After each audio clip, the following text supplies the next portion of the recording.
welcome to the webinar, The Impact of Military Policing in Colombia, Evidence from a Randomized Evaluation.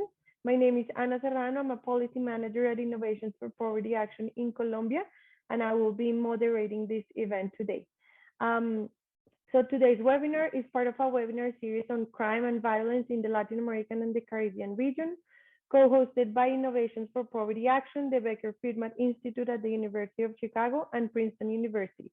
You will find the recordings from previous editions of this webinar in English and Spanish on IPA's and BFI's websites. Michaela Zviatsky, Assistant Professor at Princeton University and co-organizer of the webinar series, together with Chris Bladman, Ramali Pearson, Professor at Global Conflict Studies at the University of Chicago, will give an introduction on the Crime and Violence in LAC webinar series and the motivation behind it. Mika. Yes, thank you, Ana, for the introduction. And thank you, everyone, for being here. Special thanks to Michael and Santiago. So this is a series of webinars that are held monthly, where we are trying to bring the most innovative research on crime and violence in Latin America and the Caribbean, and also policy implications. The idea here is to try to reduce this gap that we see between what researchers we do and what policymakers are following, and learn also about which are the things that can work to reduce violence and crime. So the idea is to have this structure that we will have now a presentation, like an academic paper, followed by a discussion by a policymaker, someone related with policy, like today, Santiago. So Ana, I let you continue. Thank you. So continuing our discussions on novel research in crime and violence in the LAC region, today we will talk about the deployment of armed forces to support domestic policing, focusing on the evidence from an evaluation on the effects of intensive and recurring military patrols on crime in Cali, Colombia. To share this research, we have Michael Weintraub, Associate Professor of Government and Director of the Security and Violence Area of the Center for the Study of Security and Drugs from Universidad de los Andes in Colombia. And to comment, we have, after Michael, on the policy implications of this work, as Mika mentioned, we have Santiago Perez Vincent, Research Coordinator for the Citizen Security and Justice Cluster at the Inter-American Development Bank. So before we begin, a few housekeeping notes. We will start a presentation with Michael, followed by Santiago's presentation on policy implication, and then we will address some questions that we have received from the audience throughout the event. If you would like to ask a question, you can submit it in the Q&A function. And if you want, you can share your name and affiliation if you're comfortable with that, so our panelists know who the question is coming from. Feel free to ask any questions throughout, but most likely all the questions will be answered at the end. If we're not able to answer all of your questions, we apologize in advance. As I mentioned before, the recording of this webinar will be available on the website from IPA's and also the Becker-Friedman Institute. So we appreciate if you can share that as well with your colleagues. So Michael, please, the floor is yours. So really happy to be with you all this morning to present an impact evaluation that I carried out with Rob Blair, Associate Professor at Brown University. Thanks to University of Chicago's Becker-Friedman Institute, Princeton, and IPA for hosting this, and of course to Santiago for commenting. Scholars who are writing about democratic transitions and democratic consolidation tend to stress that it's crucial to maintain a strict separation between the military and the police. But we know that in much of the global South and in Latin America in particular, where I live, that separation doesn't exist. Military policing, a core part of what is known as mano dura or iron fist approaches to reducing crime, has been employed time and time again. This includes in Brazil, Mexico, countries in Central America, but also a wide range of places outside of Latin America, including South Africa, the Philippines, and Indonesia. Now, those who are in favor of this approach claim that soldiers are better able to reduce crime because they're more successful at doing two things. They're more successful at deterring criminals and incapacitating them. So why might that be the case? Soldiers tend to have better communication, transportation, and logistical capacity, while also clearly having a greater ability to exercise coercion because they have superior firepower. For this reason, among many others, mano dura is extremely popular in Latin America, where citizens overwhelmingly believe the military to be more effective and more trustworthy, less corrupt, and less abusive than the police. It's worth saying that this isn't just an artifact of lack of exposure to military policing. Even in countries where soldiers are actively involved in law enforcement, citizens view the military much more favorably than they view the police. To just take one example, Mexico, 67% of respondents in a recent survey expressed trust in the military, compared to just 39% who expressed trust in the police. And this holds basically throughout the region, Latin America, but also extends to other countries in sub-Saharan Africa, and actually to the United States as well. Opponents of military policing, on the other hand, claim that this practice undermines human rights. And they argue that this is basically due to the radically different missions that the police has versus the military. So civilian police forces have a mission to serve and protect the communities where they work, while armies are built to overwhelm and defeat enemies on the battlefield. And a quote here kind of illustrates this point from Dunlap. "No one should suffer the illusion that military forces could ever execute the laws with the same sensitivity to civil liberties as regular police forces. To do so is at odds with the central imperatives of military service." At the extreme, some critics go so far as to say that military policing erodes the very foundations of democracy, increasing demands for involvement of the military at all levels of government and potentially undermining the rule of law itself. So how can we adjudicate between these rather radical positions, right? So unfortunately, we have really very little empirical evidence to guide us. While mano dura and military patrols in particular are super common, it's really hard to isolate the causal effect of military policing. Why is that? Because soldiers are typically sent or deployed to conduct domestic policing operations where crime and violence have already become unmanageable for police departments. And so it's really hard to disentangle the effects of military policing from the effects of the conditions that may have made it necessary in the first place. And so to begin to fill this gap, Rob and I are going to offer the first experimental evaluation of military policing. And we're going to study the Plan Fortaleza program in Cali, Colombia, which involved recurring intensive patrols by members of the Colombian Armed Forces in one of the world's most dangerous cities. For the impact evaluation, we randomized these patrols at the level of the city block. And I'll show you a lot more about how we did that in just a minute. But basically, for all of those who want to zone out, not pay attention for the rest of the talk, this slide is for you. Here are the basic findings from our impact evaluation. First, most critically, we find that the intervention had little, if any, impact on crime while the intervention was ongoing. At the same time, after the intervention ends, we see some pretty large adverse, that is negative effects of military policing. So we see large increases in crime in the administrative crime data. We see increases in witnessing and reporting crimes to authorities.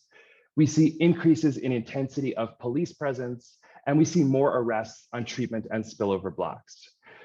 We know that this increase in crime once the intervention ends isn't driven by heightened vigilance on the part of civilians, because we see little evidence of improved perceptions of safety. And this suggests a general deterioration of security conditions on treatment blocks once the intervention ends. And in and of itself, it's important to note that citizens don't report feeling safer in the presence of military patrols, which is, in my mind, a really surprising finding. At the same time, we see some evidence of increased human rights abuses on treatment blocks, although these abuses are actually committed by police officers rather than by soldiers. It's worth noting that this increase in abuses only shows up in survey data rather than some of our other data sources. And I'll walk you through all those different data sources in just a minute.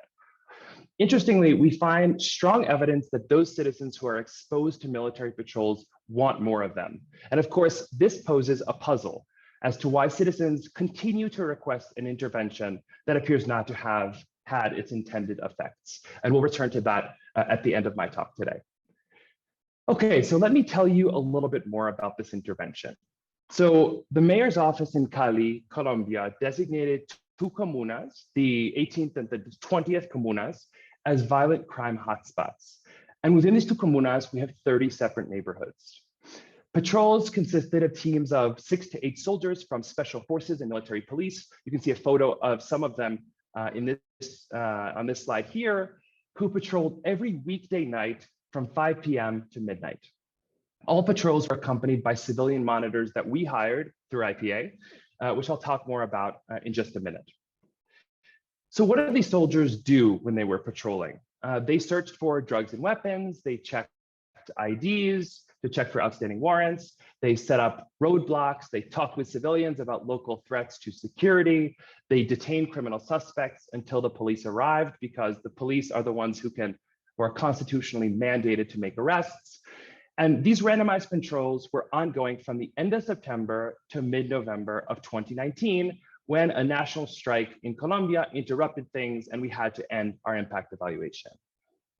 So this is, I promise, the most technical slide that I'm going to show you all morning. So it describes how we randomized our patrols, a strategy that basically ensures that we can credibly identify the causal effect of these military patrols. So how do we randomize? So we take each of these 30 neighborhoods within these two comunas, and we assign 1/6 of them, of the total 1,255 blocks, to treatment. That is, we have 214 treatment blocks that are going to receive military patrols. We're also interested in estimating spillover dynamics. So blocks that are close to those blocks that receive military patrols might either benefit from that proximity or might suffer if crime is displaced from treatment blocks. And so to estimate spillovers, we're going to assign all blocks that are adjacent to treatment blocks within a 25-meter radius to the spillover group. And then we'll assign all remaining blocks to the control group.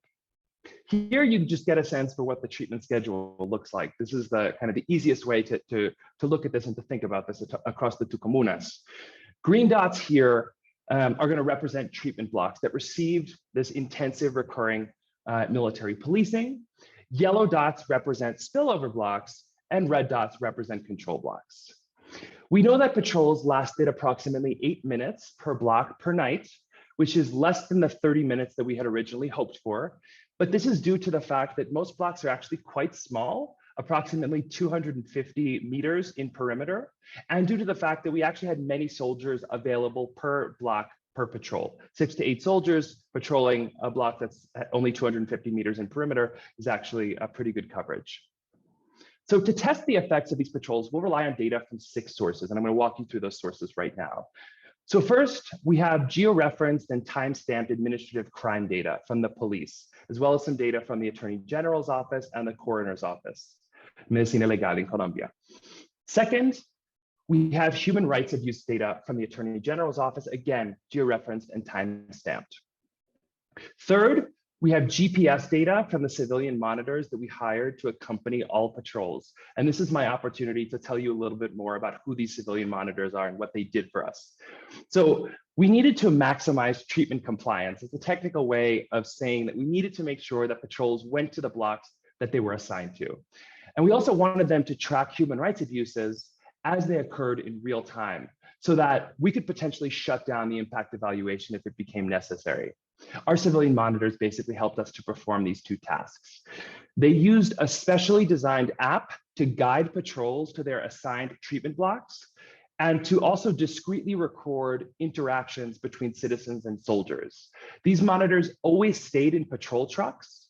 They wore armbands that clearly indicated that they were civilians, not soldiers. They were outfitted with bulletproof vests, and were instructed to record any abuses immediately to their field supervisors.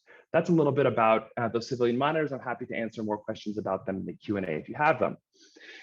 Our 4th data source is we conducted a monitoring survey of 2,000 residents and business owners while the intervention was ongoing. And this actually stretched to 1 month following the conclusion of the intervention. 5th, we have an online survey of about 8,000 residents and business owners, which we conducted 2 to 3 months after the intervention ended. This has 2 particularities. First, we included a conjoint experiment that I surely won't have time to talk about today, but this helped us measure the legitimacy of the police and army and to better understand preferences for both the police and the army. And we also included a behavioral measure asking individuals to take a costly action, calling, texting, or sending WhatsApp messages to a hotline that we established so that they could request military patrols on their block if they wanted to. And this is basically our measure of demand for military policing. I'll tell you more about that in a couple of minutes. And finally, we conducted almost 50 qualitative interviews via phone with civil society leaders nearly 7 months after the intervention ended. We did this via phone because unfortunately we were already in COVID times during the quarantine when that happened. This is normally when I would talk about the ethics of our study, which is an absolutely critical thing to discuss. But given that time is so limited, I'd like to leave any questions about ethics for the Q&A. I'd be happy to talk at length about the ethics in the Q&A. And I'm also going to leave aside details about how we estimate our treatment effects, for example, what control variables we include and other technical stuff, so we can kind of just get to results and have a conversation about more policy relevant issues. But again, happy to talk about that in the question and answer if you would like. Okay, so finally we get to results. So the top part of this figure shows the effect of military policing on administrative crime. For all those who aren't accustomed to reading these kinds of graphs, if the horizontal lines, which are confidence intervals, overlap that vertical dotted line, that means there's no statistically significant effect of military policing on that kind of crime. So here I disaggregate by crime type, but the results are really similar if we aggregate these crimes into an index, which is what we do in the paper primarily.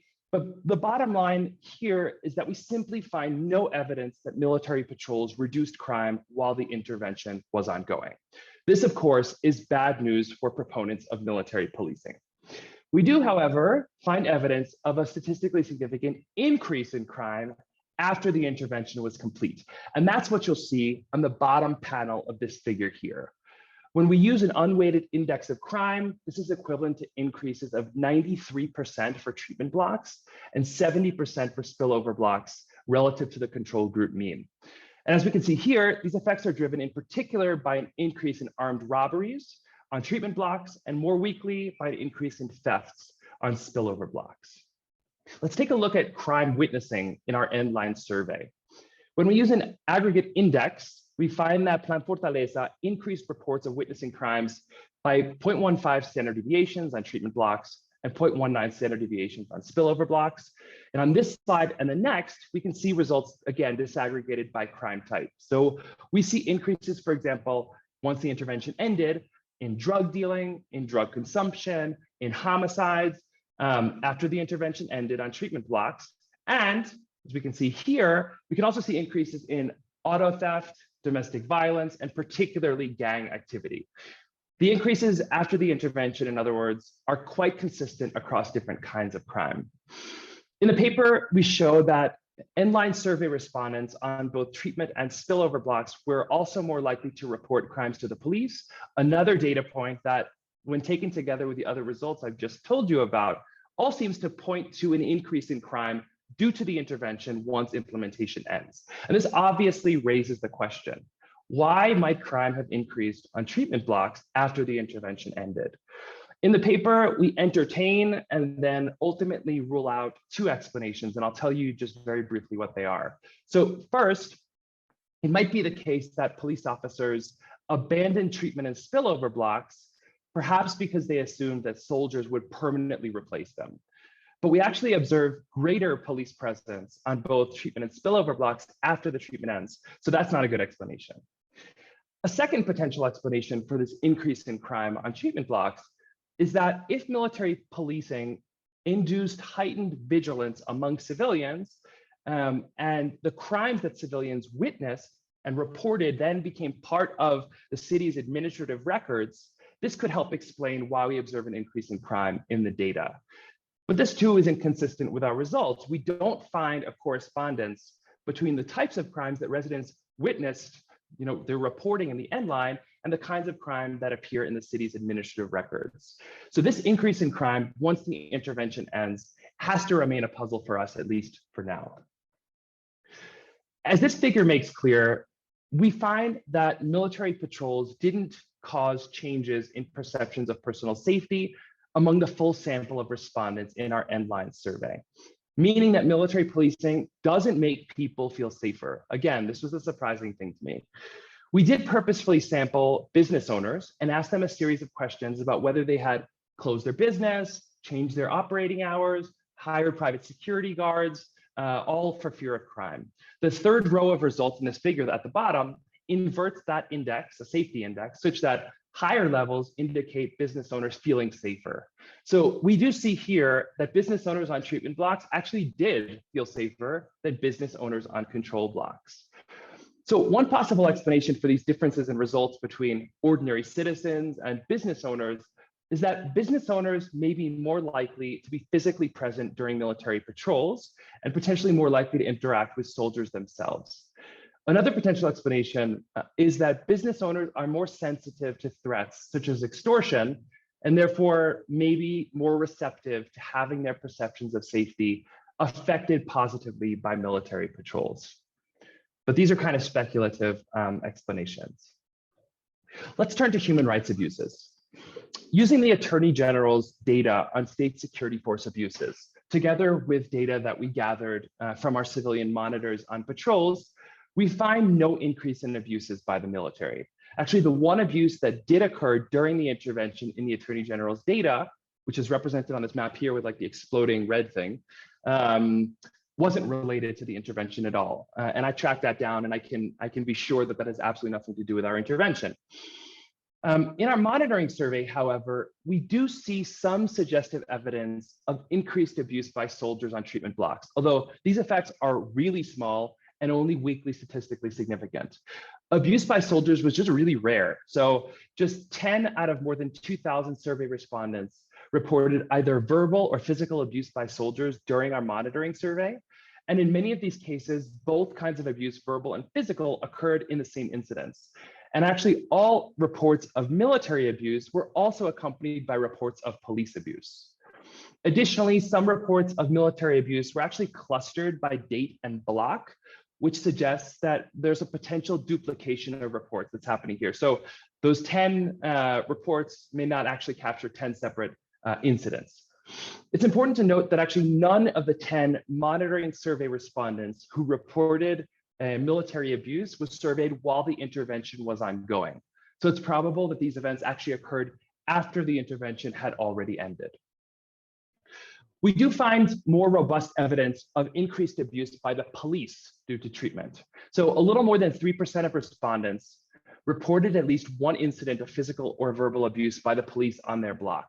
And we think it's plausible that police abuses occurred while police were making arrests in the company of soldiers, given that soldiers themselves are not constitutionally able to make arrests. So they call the police, and the police come to make arrests in the company of soldiers. We also find some suggestive evidence that this increase in police abuse actually persisted over time. So as we can see on kind of the bottom part of the panel, this figure here, residents of spillover blocks were somewhat more likely to report abuse by police officers in the online survey many months after the intervention ended.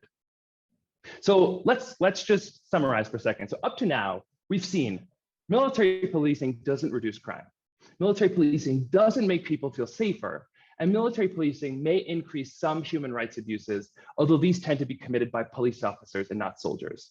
So a natural question is, do those exposed to military policing want more of it?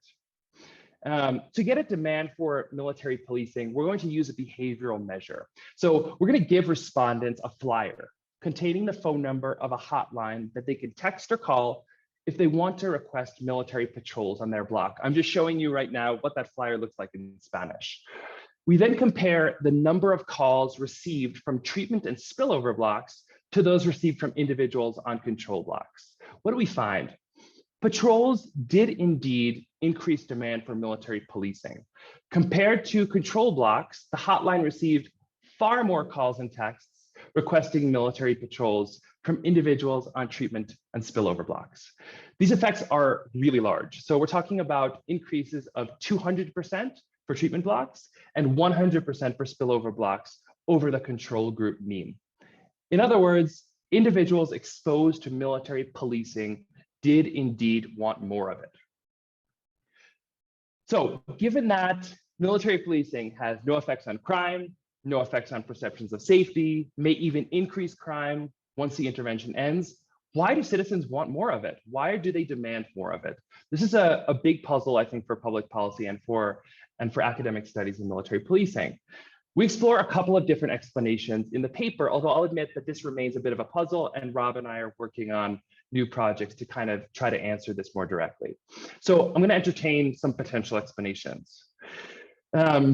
First, perhaps reducing crime is actually less important to residents of Cali than mitigating police malfeasance. So although I didn't tell you much about this today, we find that the patrols strengthen citizens' preferences for the military over the police.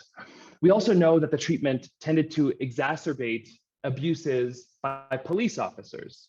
These two results could actually be related. So residents on treatment blocks may be more likely to prefer the military precisely because they're more likely to have observed abuses by the police. As one of our qualitative respondents explained, which I reproduce here on the slide, of course, yes, I support them, military patrols. I live in fear of the police.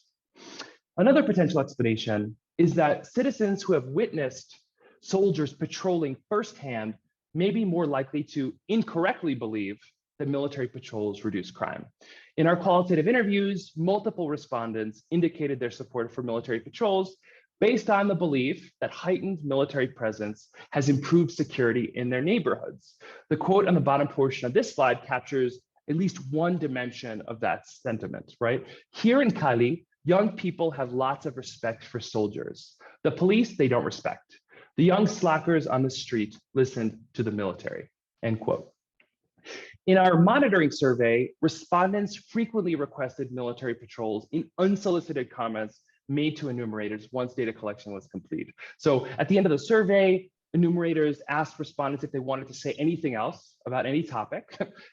Even without any specific crime, 10% of respondents requested additional military involvement in law enforcement in their neighborhoods. Often, again, in this mistaken belief that soldiers are more effective than police officers at deterring and incapacitating criminals. So to conclude, existing evidence up to now suggests that military policing is mostly bad for human rights, with few crime reduction benefits. But existing studies confront serious challenges to causal inference. It's really hard to know what to make of them, to be honest. Our experimental results are admittedly a bit more nuanced. So while the risks of military policing don't seem quite as severe as some critics believe, that is, we don't see massive increases in human rights abuses by soldiers, at least in Cali, the benefits are also not nearly as impressive as the proponents claim. So in our view, policymakers should find ways to resist public pressure that tends to favor military policing and should instead consider alternatives when seeking to reduce crime. And as I'm sure Santiago will tell us in just a minute, and this is kind of my policy pitch, I think we're beginning to develop a set of findings in Latin America as to what works to reduce crime and violence. It does seem, interestingly, like some of the interventions that work really well in the United States and Europe, hotspots policing comes to mind, don't work particularly well, at least here in Colombia, where I live. My view is that we should probably focus our attention in at least two directions. First, interventions that have some reasonable chance of rebuilding relationships between communities and the police. So recent studies from other parts of the developing world, not in Colombia yet, suggest that body-worn cameras under some conditions could help achieve this. So too could procedural justice interventions. And more generally, better relationships between the police and communities have multiple benefits, among them potentially crime reduction. Second, I think we should bet on interventions that are just laser focused on those leaving prison, individuals who are at particularly high risk for recidivism.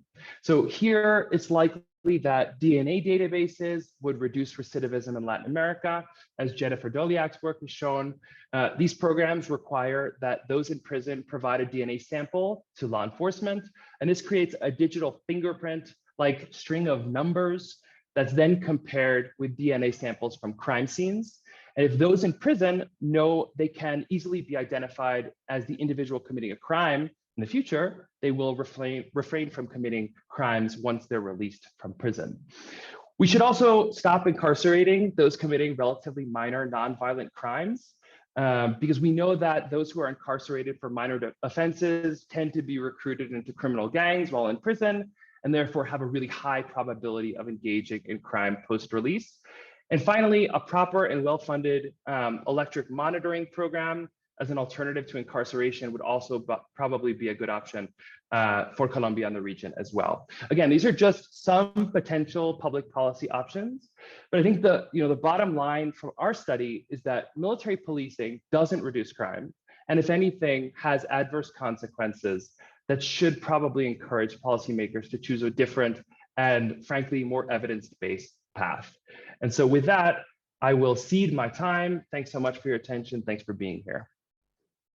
Thank you, Michael, for your presentation. Before we move on to hear from Santiago on the policy implications of this work, we encourage you to keep submitting your questions through the Q&A function. Santiago, please go ahead.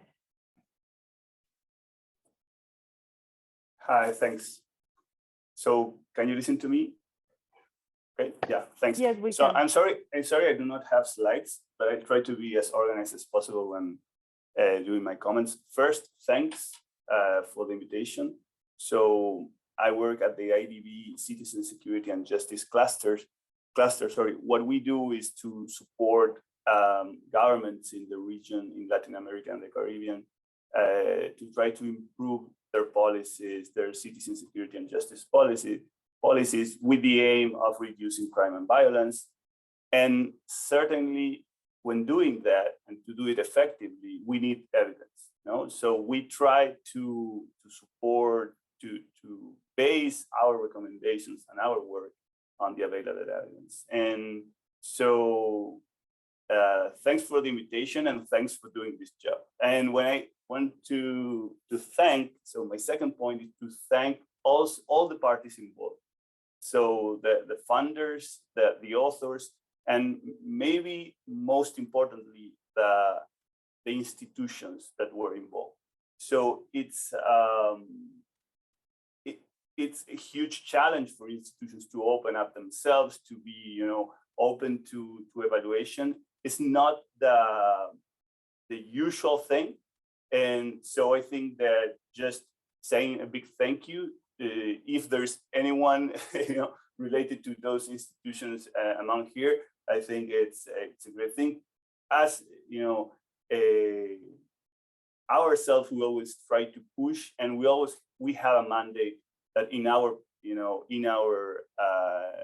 lending programs or technical cooperations, we try to always evaluate. We try to do that. It's never easy. So congratulations. So also another thing, and now going to the authors, the paper, it's like super well written. So congratulations for that. It's super neat. Maybe a small comment, but not so small. It's that I received 2 versions, and they were both have a very different title. One more journalistic style title. Another one, I would say more academic style title. I would definitely go for the second one and use the first one. So that's a minor point. Other than that, I think it's awesome. It was a pleasure to read, and super, I could read super fast, and that's always nice. And so now going to the results or the content. Let me stress again, it's super hard. What you've done is super hard. Going there, have this intervention evaluated, with all the checks that you've done. Unfortunately, even when the design is tight, and even when it's this well done, let's say, sometimes results are puzzling, and we do not know what to do with that. So that's something that we are open as researchers. And obviously, a good design, reduces the number of interpretations, and that's good about well-designed experiments or evaluations. But still, sometimes we have this kind of results, right? So I think two of the most interesting results, and I won't comment about the last one because in the versions, I mean, maybe I can comment later, but about the increased demand, which I think it's super interesting, but I didn't find it in the versions I had of the paper. But is the increase in crime after the end of the intervention is puzzling. It's really puzzling. The increase in or the suggestive increase in abusive practices by police officers is also puzzling because it does not align with what the detractors of military policing say. So I read the introduction and I say, okay, if there is an increase in abusive practices should come from the military. Well, that's not what we observe. So that's really, really puzzling. And it definitely opens, questions. And also this increase in the demand. So what are people seeing, if there is no change in crime, if there's no change in the perceptions of crime, what are they observing to demand more of this kind of policing? So these are open questions. And it's good to have this nice evidence because we, now we have more things to answer. And there's also a big result where there are not too many questions about that, but is that there doesn't seem to be a lot of benefits from this, right? So that's maybe the biggest result. But now, one of the things that I would like to comment on, it's about the external validity. This is usually the thing. So we have done a super nice experiment, it's super, super tight, great. Now internal validity is great. Now, what can we learn about this for other contexts? So obviously we cannot take a definite answer to say, okay, this does not work, from one study. That's never the case. Perhaps regarding external validity, what I would like to understand better is like how to interpret the intervention. So was this a change in, in who was doing the patrolling? Was there an actual change in the intensity of the patrolling? And what were the initial levels, right? So because I think, and this is something that has come up from the literature, mostly in the US, there seems to be like a decreasing marginal return to policing, right? So when you are, and increasing marginal costs, right? So decreasing returns in terms of deterrence of crime and increasing costs in terms of abusive practices. So the thing here is increasing costs, in terms of abusive practice. So the thing is, to me, to try to understand the external validity, at least in one dimension, is try to understand what are the usual practices here? Are these areas that are like super policed? And how did this intervention change this? It just changed faces. It just, it increased policing and patrolling by how much? And this question is not, there are some, questions in the entrance survey, but it's hard to know what was the baseline, and it's hard to get, what was the context in this matter. Now, the other open question in terms of external policing that relates to this is about this cooperation and this interaction between these two forces. The surprising result on abusive practices by the police opens up this question, and it's related to this. Was there a change in the composition? How do they work together? This is this is one of the questions that, in order to understand how to assess the external validity of these results, I would like to know more about that. Going about the, what to do with these results and what are the open questions. So I won't say, I won't give a list of things that I think that work, but I will say, a list of things that I think that policymakers would like to know, and and we do not have answers. And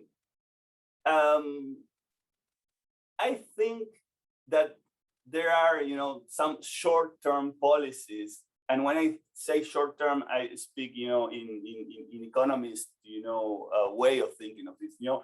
Given the set of resources that we have, when we cannot change our capital, or we have to take some measures. Usually, political pressures go in this direction. I think the evidence that you bring, of this paper brings, is great for to illuminate or give some information about these short-term policies, because increasing policing or putting the military is usually one of these low-hanging fruits. Say, okay, we have the military there, let's use them.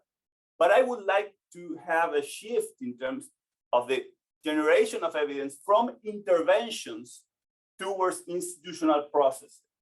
Sometimes these interventions, they come, they are like an external object to the institutions that are trying to bring, to deter crime. We need to understand better, in my opinion, for example, how to improve recruiting, how to improve, training, how to improve promoting, and internal incentives for police officers. There are many open questions in those lines. So what are the profiles that police agencies should try to incorporate? And what are the screening mechanisms that effectively allow them to screen these profiles? Once we identify the type of police officer that we want, how do we get that police officer? I don't think there is much evidence, at least in Latin America, about that. Train, what are the best practices when it comes to initial training and on-the-job training?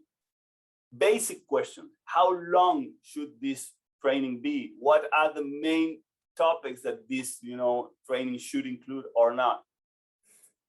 Promotions, and how what are the criteria that should be taken to promote police officers?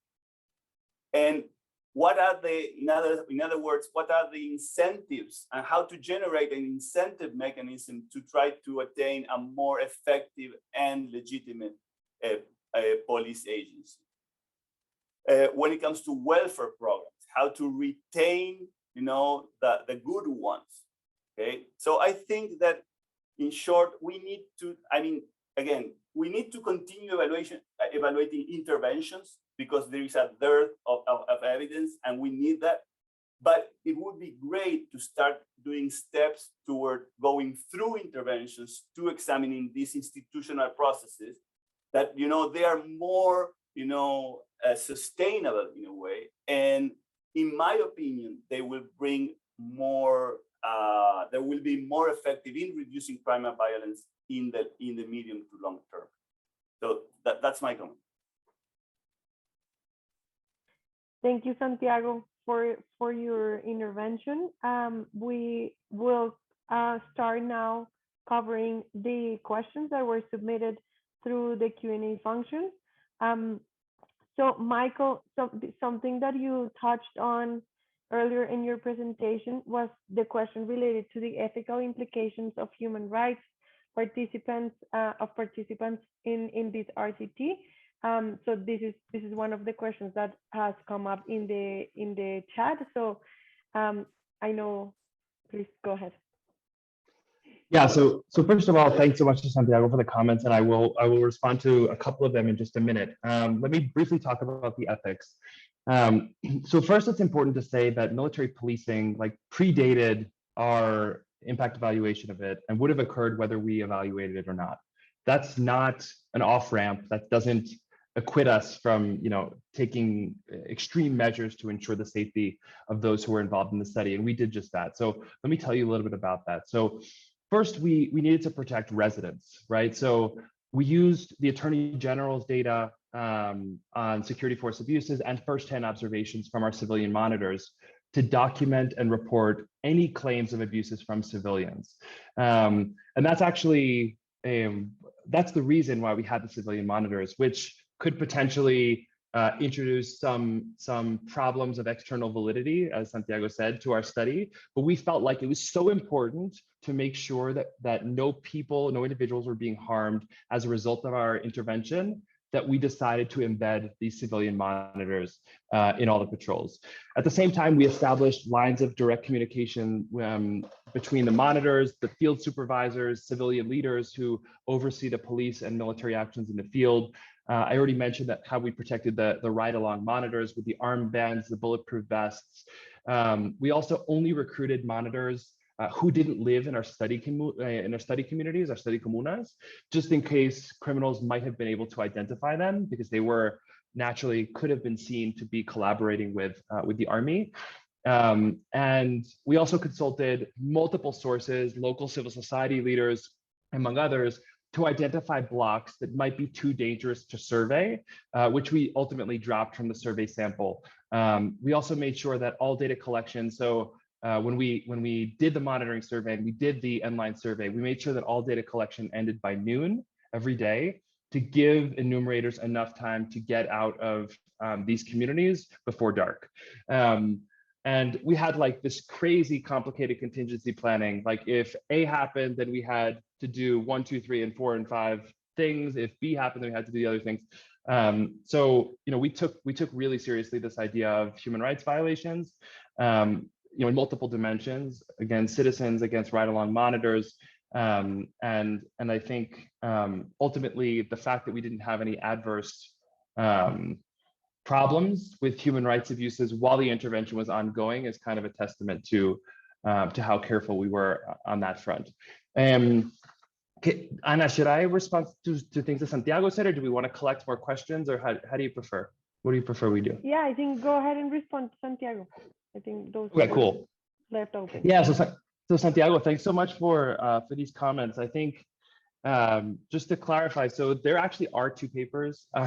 One is a much shorter paper, which is really just focused on human rights abuses and crime. And the other one is much more focused on political preferences and political outcomes, where we look at whether this changed vote choice, whether this changed people's opinions about conservative candidates, whether it changed all sorts of other things that political scientists probably care more about rather than a more general interest kind of thing. So that helps explain, and also that title wasn't ours. It was chosen for us by a journal. So I think all the academics here can relate to that. Yeah, I mean, I think you're right. When you run a randomized controlled trial, there will always be puzzling results.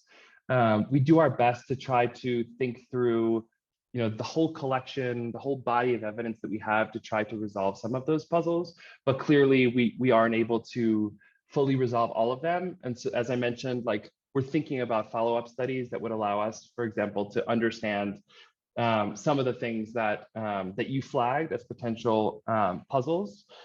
For example, the increase in police presence, and the increase in crime and the increased demand for military policing if it doesn't work. Like these are really big questions and really important ones, I think, that we're still kind of puzzling through. Maybe just to get to your last point about interventions versus processes. So it's funny you say that. So I'm part of the police reform process here in Colombia right now, along with Nathalie Alvarado del BID and others. Santiago Tobón is here and Andres Angifo from Rutgers. And so I've been thinking a lot precisely about this kind of tension, because what I do as an academic, I tend to evaluate interventions, and what I'm trying to do with this police reform process is look at processes. And in particular, one of our topics, one of the 8 topics that we're working on is like carrera, so like processes of advancement, retention, recruiting, training. Training is a whole separate issue that we're also looking at. So I'm really sympathetic to this. I also think that there's just far less evidence, as you say, about processes, and they're also probably harder to study because they're oftentimes not forward-facing to the community, and as a result, it's just much harder for ordinary academics like me to study them. I'm extremely grateful, and thank you for saying this, Santiago, that the army in Cali wanted to evaluate this thing, and that this Secretaría de Seguridad de Cali, Andrés Villamizar, and his, and the colonel in the batallón in Cali were open to doing this. It is an extraordinary thing. And we need more people like them pushing for evidence-based policy. But I agree, like the institutional reform element, or the process-based lens to looking at crime reduction is a crucial one. And I hope that more institutions open themselves up to impact evaluations on that front. So thanks for that. Michael, something very related, a question very related to what you just mentioned is, how did you manage to get these institutions to get on board with the evaluation and to get their buy-in for these learning exercise?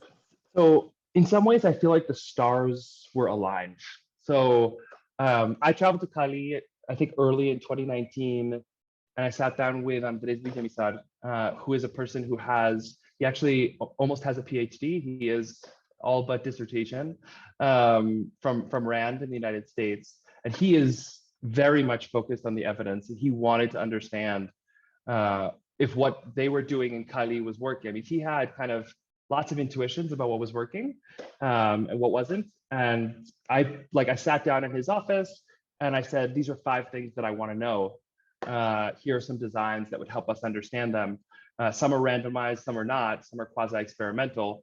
And he was really interested in this militarized policing approach. And so I went home to Bogota, I came back to Cali, we met with the coronel who was in charge of the battalion in Cali, and he was also really open to the idea of a rigorous impact evaluation of this. And he, in línea de mando, he ensured that his soldiers under him followed the treatment schedule as much as humanly possible.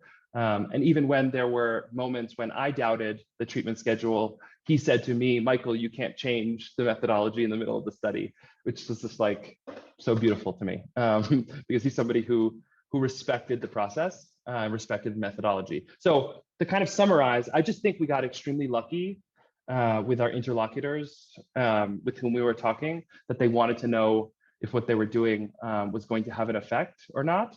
And that willingness, of course, isn't present all over the country, all over the region, or all over the world. I didn't have to, twist any arms. In other words, there was a real openness. Yeah. Thank you. So we have 2 minutes left. We can cover at least one more question and just maybe wrap up a few minutes after the time we had scheduled. So something that also came up in the questions, Michael, is like the role of the monitors, the civilian monitors. Could they have been one of the reasons why there were low rates of abuse by the military? Could they also be part of the deterrence effect on crime? Or like, what are your hypotheses around that? Yeah, so first of all, I will start by saying it's impossible to know, because we don't observe military policing in Cali with and without the monitors. So everything I'm going to say will be speculative. So let me just start by saying that. Second, I would say, I rode along with the military outside of our study communities a whole lot to get a sense for what military policing was like. And in my presence, gringo academic from Universidad de los Andes, I didn't feel like they were significantly altering their behavior because I was there. Now, I don't know how they behaved when I wasn't there, but there were interactions with civilians that I wouldn't call particularly cordial or particularly collegial. And I was in the car. So that made me feel like having somebody in the car, in the truck, may not significantly alter their behavior. I'd also say that we had the same monitors riding along with these patrols for nearly 2.5 months. And I have to believe that soldiers became habituated to their presence in ways that probably limited, how obtrusive they were, how how important they were sitting beside these soldiers. But it is a possibility. Again, like, is it possible that if we didn't have the civilian monitors, there would have been more human rights abuses by soldiers? It's totally possible. It's a limitation of the study, but again, we did it precisely in part to prevent that from happening, right? So Rob and I were not going to conduct an impact evaluation of military policing when we had this a priori concern about human rights abuses, if we didn't have civilian ride-along monitors with soldiers. Maybe Anna, can I just say one thing about external validity? I know that our time is up, but I've seen like a bunch of comments about that, and Santiago raised it as well. And I think this is at the core of what we're doing. Like IPA is doing, this is the core of what a lot of researchers who are here are doing. So what makes Cali special, or what makes it like many other cities in Colombia, or what makes it like many other cities throughout Latin America? So for me, this is the kind of place where military policing should probably do a lot of good. So this is a place with a legacy of organized crime, but today a far more fragmented criminal landscape than the one that we saw in the 1990s and early 2000s. So in the 90s and the early 2000s, you basically have a duopoly or a monopoly of criminal violence in Cali, and today you have almost 200 organized criminal groups operating at the very hyper local level. And so we might think that these are precisely the kinds of fractured criminal groups that should respond well, that is, should reduce their criminal activities in response to military policing. And we don't see that. And so it doesn't give me a lot of hope for military policing in places where the criminal landscape is far more structured and it's far more sophisticated. And so how much can we conclude from one study in two comunas in Cali? Well, it's one study from two comunas in Cali, but I think we need to think systematically about how representative Cali is of other kinds of places in Latin America beset by criminal violence and other dynamics that are actually pretty common to other places in Colombia and throughout the region. I know that's not a totally satisfactory answer, but I didn't want to leave the impression that I think we've definitively said that military policing doesn't work anywhere throughout the region or throughout the world. That would be crazy. Thank you, Michael. That was actually the last question where I was going to ask you was related to external validity. So our time is out. So thank you everyone for joining, and I'll let Mika close the webinar. Yeah. Thank you everyone for joining, and thank you so much, Michael, for the great presentation and the good discussion points by Santiago. This was super useful. I feel like we all learned a lot from these interventions. As you're saying, sometimes we need this evidence to show whether there is something going on. I think that you have a clear no effect, at least on crime. And yeah, so thank you everyone. So we will have our next webinar in May. So I hope that you can join. Bye-bye.